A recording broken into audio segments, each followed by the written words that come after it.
designing a fighter jet.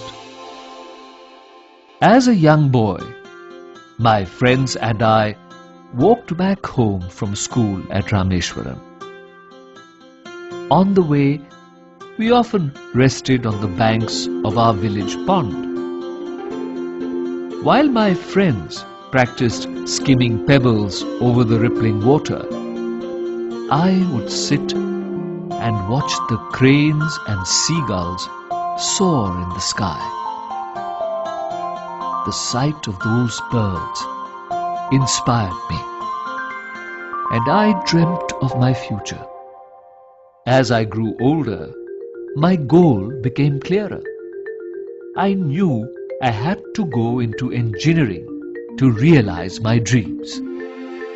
The Madras Institute of Technology, popularly known as MIT, was the best institution for technical studies in South India. I studied hard to win a scholarship that allowed me to study in such a well-known college.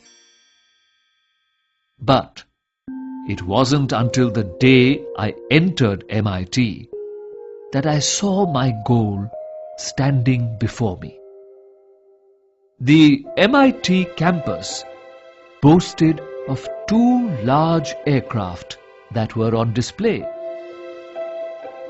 I remember sitting near them long after other students had gone back to the hostel. I was fascinated by the details of the design and wanted someday to create such an aircraft. For my final project at MIT, I was asked to design a fighter jet with a team of 4 other classmates. We had distributed the work among us.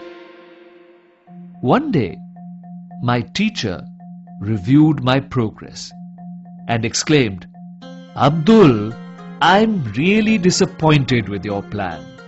I had expected much more from you." I offered several excuses, but my teacher refused to listen. "Sir, please give me 1 more month. I'm sure I'll come up with a better design," I pleaded with him. He looked at me and said, "Look, young man, I'll give you 3 days.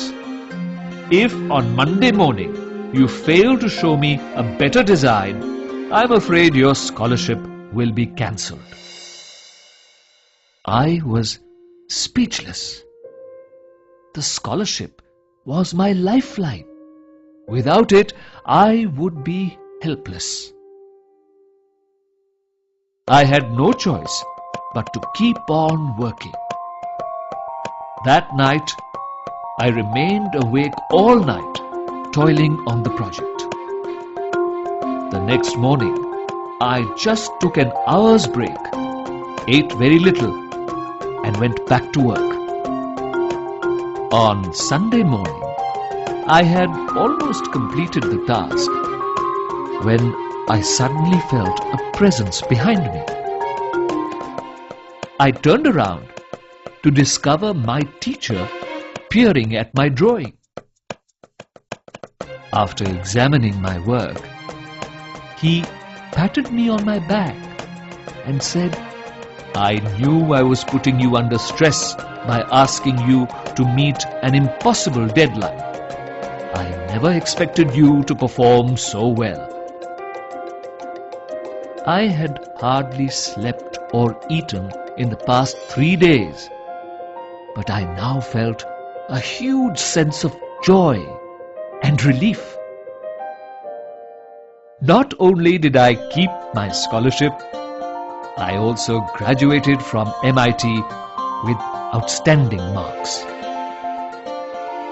I had already accomplished my goal of successfully designing an aircraft. And now I was drawing close to my dream of flying one too. It was amazing to think that just like the seagulls I had observed as a child, I would soon soar in the sky.